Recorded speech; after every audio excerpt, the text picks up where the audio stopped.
For nearly 25 years, I had served as the guardian of these woods, a forest ranger dedicated to preserving the natural beauty of this land.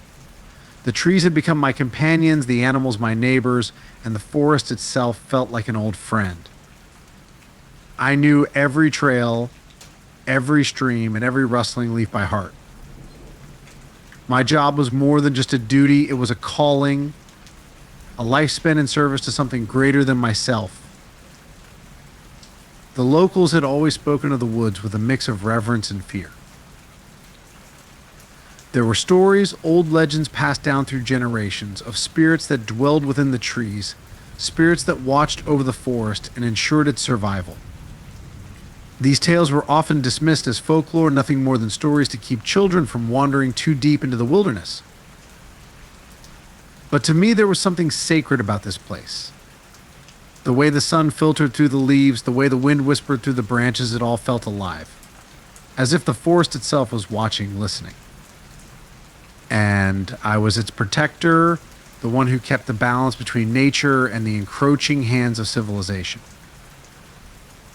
One late afternoon, as the sun dipped low in the sky and cast long shadows across the forest floor, I encountered something that would change everything.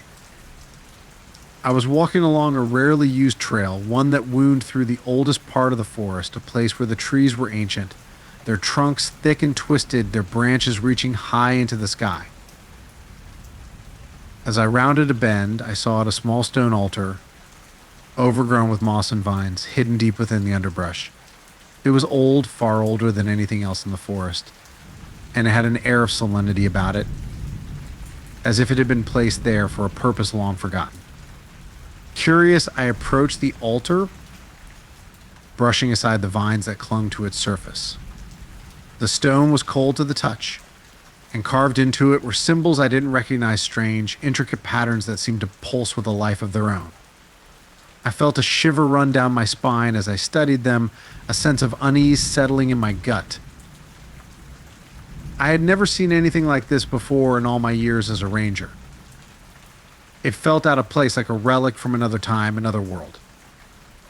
I couldn't shake the feeling that I was intruding on something ancient, something that had been hidden away for a reason. As I stood there, the wind picked up, rustling the leaves and sending a chill through the air. It was then that I heard it, a soft whisper, carried on the breeze, a voice that seemed to come from all around me, yet from nowhere at all. Leave. I froze, my heart skipping a beat. The word was clear, unmistakable, but there was no one around. The forest was empty, save for me and the silent trees. I shook my head, trying to clear the fog of unease that had settled over me. It was just the wind, I told myself, nothing more, but as I turned to leave, I couldn't help but feel that something was watching me, something that didn't want me there. The next day, I decided to visit the local village, a small, tight-knit community that had lived in the shadow of the forest for generations. The elders there were the keepers of the old ways, the ones who knew the stories and the history of the land. I approached one of the elders, a woman named Agnes, who had always been kind to me. Her hair was white as snow, her face lined with the wisdom of many years. She greeted me warmly, but I could see the concern in her eyes as I told her about the altar I had found. When I described the symbols and the strange voice I had heard, her expression darkened. She grew quiet, her gaze distant, as if she were recalling something long buried in the past. That altar, she said slowly, is not meant to be found. It is a relic of the old gods, the spirits that dwell within the forest. They are ancient, older than any living thing, and they demand respect. That place is sacred, a site of offerings. Offerings, I asked, a knot forming in my stomach. Agnes nodded, her eyes grave. Long ago, our ancestors would leave offerings at the altar to appease the spirits, to ensure the forest's favor. It was said that the spirits would protect those who honored them and curse those who did not. I felt a chill run down my spine, but what happens if the offerings stop? Agnes looked at me with a sorrowful expression. The spirits grow restless. They demand a sacrifice. I left the village with a sense of dread weighing heavily on my heart. The idea of spirits demanding sacrifices seemed like something out of a nightmare, yet the fear Agnes's eyes was real. I couldn't ignore it. That night I couldn't sleep. The forest outside my cabin seemed to press in on me, the trees whispering secrets in a language I couldn't understand. The air felt thick, oppressive, as if something unseen was watching me, waiting. In the early hours of the morning, I heard a knock at my door. Startled, I grabbed my flashlight and opened the door. But there was no one there. Just the dark, silent woods stretching out before me. I stepped outside, scanning the tree line with my flashlight. The beam cut through the darkness, revealing nothing but shadows. But then, just at the edge of the light, I saw them figures, pale and ghostly, standing among the trees. Their eyes glowed with an eerie light, and they seemed to flicker in and out of existence like phantoms caught between worlds. They didn't move, didn't speak. They just watched me, their presence sending a wave of cold terror through me. I knew, deep down, that these were the spirits Agnes had spoken of, the ancient guardians of the forest. And they were here for me. "Leave this place," one of them whispered, the voice echoing in my mind. "Or you will suffer." I took a step back, fear gripping my heart. "I've protected this forest for years," I said, my voice trembling. "I won't leave." The spirits seemed to grow darker, more menacing. "The forest does not belong to you. It belongs to us. You have seen what was not meant to be seen. Now, you must pay the price." I swallowed hard, my mind racing. "What do you want from me?" The spirits' eyes glowed brighter, their voices merging into a single haunting whisper. "Is sacrifice." I retreated back into my cabin, locking the door behind me. My heart was pounding in my chest, my mind a whirlwind of fear and confusion. The spirits had made their demand clear: a sacrifice, but I wouldn't give in to their demands. The idea of taking a life, even to appease ancient spirits, was something I couldn't accept. But what choice did I have? If I refused, the spirits would turn their wrath upon me, and perhaps even the village. I couldn't let that happen, not after everything I had done to protect this land. The next day, I returned to the village to seek counsel from Agnes. I told her about the spirits' demand, about the figures I had seen in the woods. She listened quietly, her face etched with worry. "There is no easy answer," she said finally. "The spirits are powerful, and they do not take kindly to defiance. But there may be another way." "What do you mean?" I asked, hope stirring in my chest. Agnes hesitated before speaking. "There is an old ritual, one that can be performed to appease the spirits without the need for a sacrifice. It is dangerous, and it requires great courage. But it may be your only chance." I listened carefully as she explained the ritual. It involved gathering certain herbs and items from deep within the forest, and then performing a ceremony at the altar under the light of a full moon. If done correctly, it could placate the spirits and allow me to remain in the forest without further harm. But if I failed, the consequences would be dire. The night of the full moon arrived, and I set out into the forest with the items Agnes had given me: a bundle of sage, a vial of water from the sacred spring, and a small silver knife. The moon hung low in the sky, casting an eerie light over the trees as I made my way to the altar. The forest was unnaturally quiet, the usual sounds of nocturnal animals absent. It was as if the entire woods were holding their breath, waiting for what was to come. When I reached the altar, I arranged the items as Agnes had instructed, my hands trembling slightly. The air around me seemed to thrum with energy, a low hum that reverberated through the ground beneath my feet. I lit the sage and began the ritual, chanting the ancient words that Agnes had taught me. The smoke from the sage curled into the air, mingling with the mist that had begun to rise from the forest floor.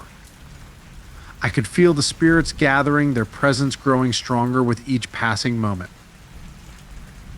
As I completed the final part of the ritual, I poured the water from the sacred spring over the altar and made a small cut on my palm with the silver knife, letting a few drops of blood fall onto the stone. The moment the blood touched the altar, the air around me shifted. The low hum grew into a deep, resonant vibration that seemed to pulse through the very earth beneath my feet. The spirits, once ethereal and distant, now loomed closer, their forms more defined, their eyes glowing with a cold, ancient light. I held my breath, waiting for some sign that the ritual had worked, that the spirits were appeased. But instead, the forest grew darker, the shadows lengthening and closing in around me. The spirits' whispers grew louder, a chorus of voices that echoed in my mind, filling it with a rising tide of fear. "You think you can appease us with mere words and blood," one of the spirits hissed, its voice dripping with disdain. "The old ways cannot be so easily forgotten. We demand more." Panic surged through me. The ritual hadn't worked, the spirits were not satisfied. I had followed every step, every instruction, but it hadn't been enough. The realization hit me like a blow. I was out of time, and there was no escape. "I will not sacrifice anyone," I said, my voice shaking but resolute.